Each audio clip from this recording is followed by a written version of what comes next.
Justice Mansoor Ali Shah ने नई तश्कील करदा जजेस कमेटी का हिस्सा बनने से माजरत कर ली। प्रैक्टिस एंड प्रोसीजर इजलास में शिरकत नहीं की। ऑर्डिनेंस की आईनी हैसियत के तयन तक पुरानी जजेस कमेटी काम जारी रखे। जस्टिस मंसूर अली शाह का खत।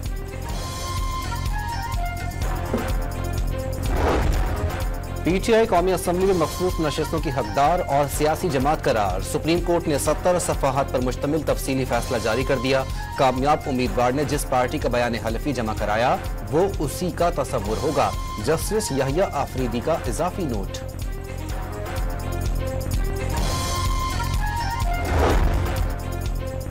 विफाकी वजीर तवन्नाई उवैस लगारी ने हुकूमती बिजली प्लांट्स के मुनाफे पर नजरसानी का मशवरा दे दिया। बास निजी पावर प्लांट से जितनी बिजली लेंगे उतने पैसे देंगे। Program live with Adil Shahzeb में गुफ्तगू। गवर्नर सिंध कामरान खान टिसोरी की सरबराह JUI मौलाना फजलुर रहमान की रिहाइश का आमद। सियासी सूरत हाल पर तबादला ख्याल।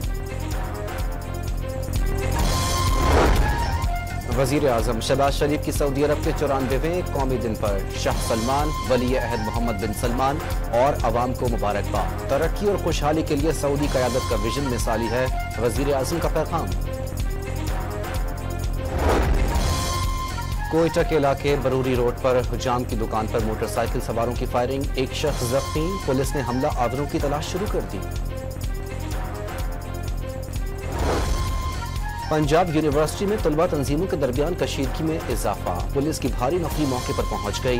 बास तलबा को हिरासत में ले लिया। और इसराइल की जनूबी लबनान के मुख्तलिफ इलाकों पर बमबारी।